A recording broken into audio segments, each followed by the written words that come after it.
Go.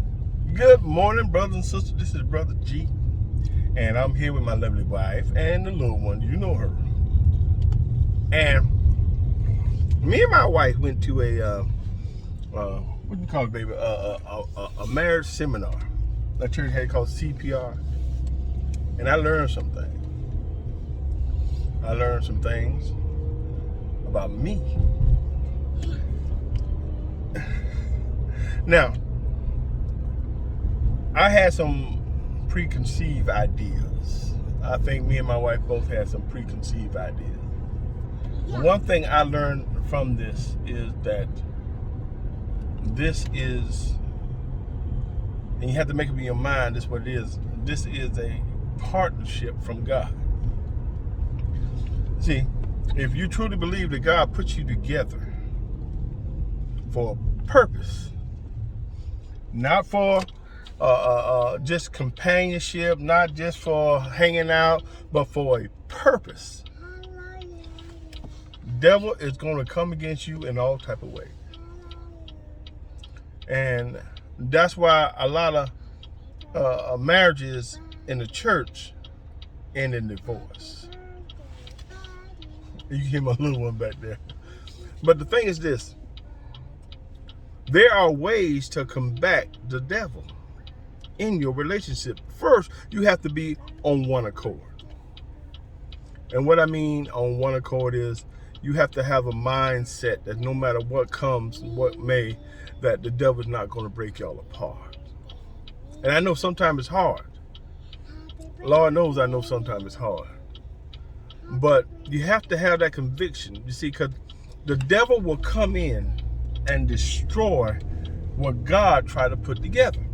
He don't care about the people in the world, because we always think about everyone in the world that not living saved. They doing so well. They got all of this. Devil do not bother his own. Let me say this again. Devil do not bother his own. If you already going to hell, why in the world the devil got to try to disrupt your life? But that's another thing altogether. But the thing is this: there are roles for husband and wives, and sometimes we forget that, because the wife is supposed to be a helpmate. The husband is supposed to be a provider. The thing is, in this day and age, some wives, how can I say this? Some wives won't allow their men to be the head of their house and a provider. Some men do not allow their wives to help.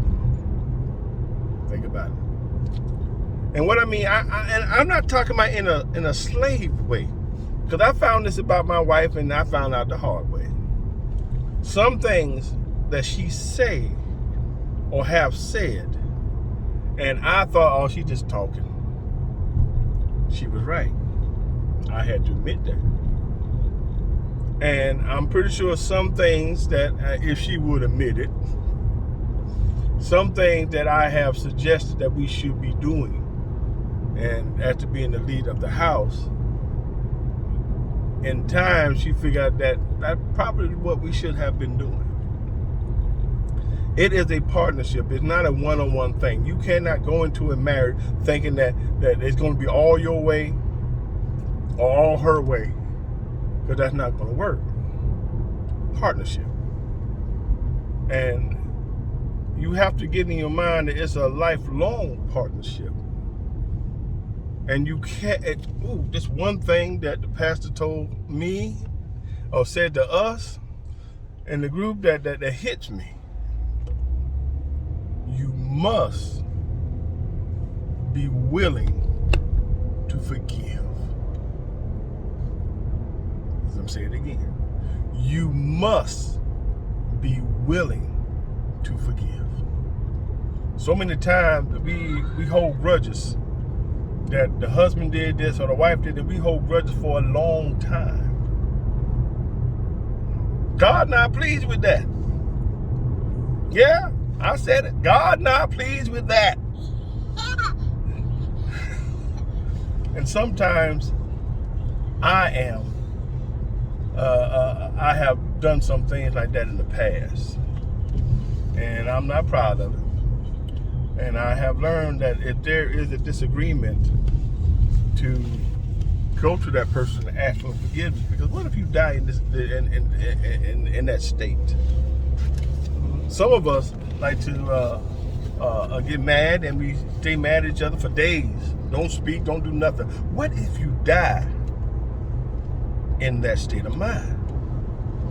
God don't like it. And if you think that in that state of mind, that if you die not forgiving, that you're going to heaven, you are wildly mistaken.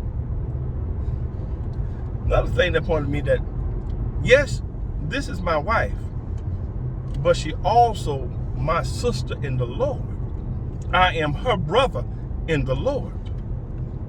Now, the Bible clearly states if someone do you wrong, your brother do you wrong, go to them.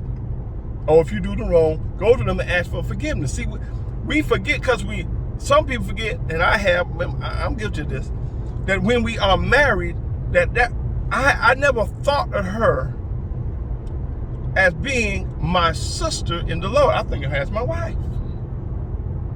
But before she became my wife, she was my sister in the Lord.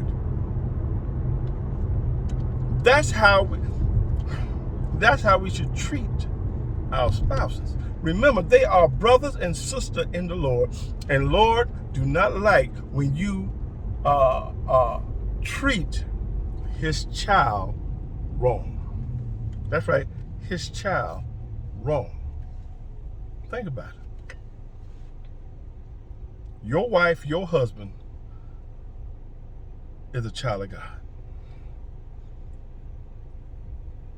Someone treat your child the way you think about this now. Think about how you treated your wife or your husband in the past, and you know it wasn't right. If someone treated your child that way, what would you feel like? That's how God feels about his children. And another thing, if you're not treating your husband or your wife right, this might shock some people. If you're not treating your spouse right, yet there is no need to pray, because God will not hear you.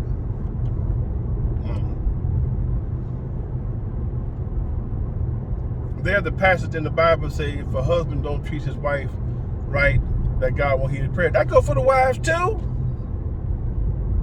Why you think it just for the men on something like that and not for the wives?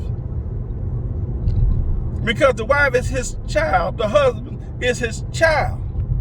You don't treat them right, don't worry about praying for something, because God is not going to hear your prayers. Eye opener.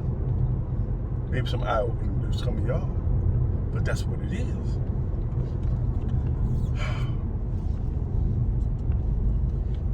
There was a thing he had that you rate 5 things about whether it is what you think a complete marriage is. And they had God, they had communication, they had trust, they had sex, and they had security. And we all graded them out and everything. This might come as a surprise to some people, but sex was last. Sex was last. You see, when you're building a marriage, you're building a foundation, and your foundation should be God. It should be God. The biggest part of that should be God. Next, it shows security.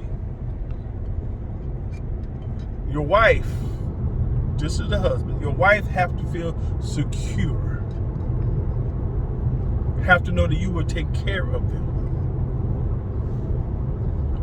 The next one, which was kind of hard for me at times, communication. Sometimes I held things back because I was afraid of what my wife might say or what she might do. That was wrong. Because I'm just sweeping things under the rug. And like the pastor say, you keep sweeping things under the rug, that rug gonna get lumpy.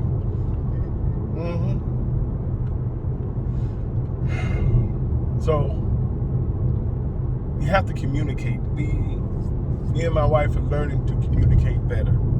And I wasn't the best communicator. And sometimes, well, I'll get to this point in a second. But then after that comes trust. You have to trust. If you can't trust the one you're with, you can't love them fully. I'll say it again. If you can't trust the one you're with, you can't love them fully. Trust is important. Then comes sex.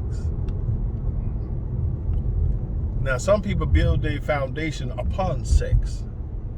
You young folks out there can go like rap, you build your own sex. But what happens when you get older and the sex is not like you wanted? Then what do? You look elsewhere. You want that same thrill.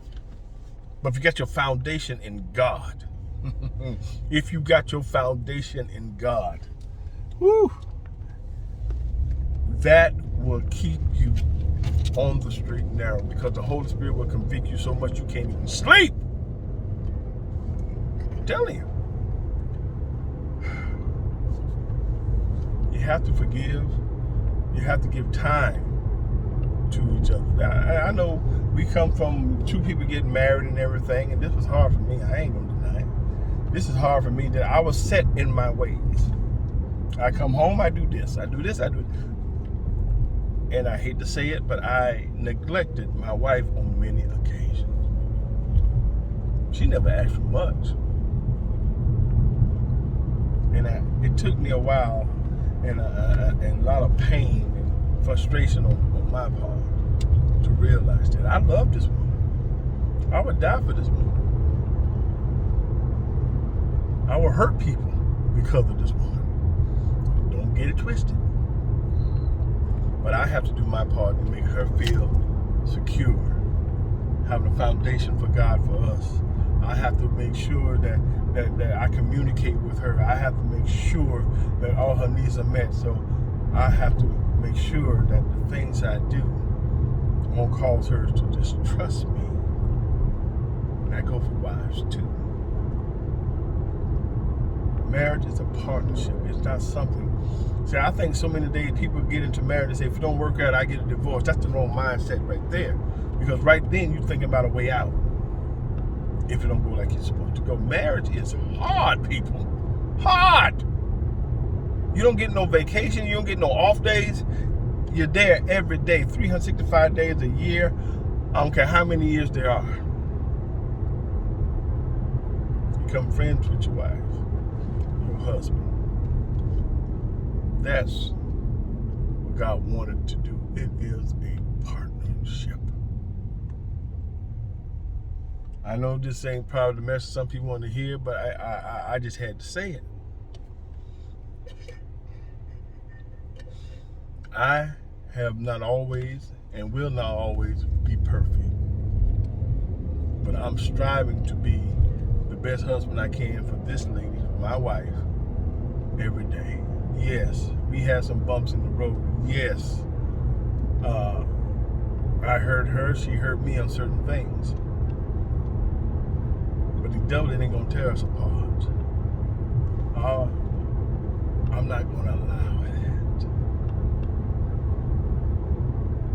So, we're getting close to church. Again, the married couple wants to plan on being married.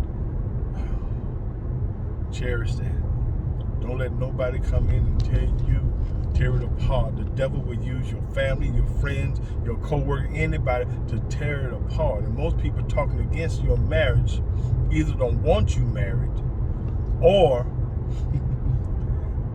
they're not married, they want you to be like them.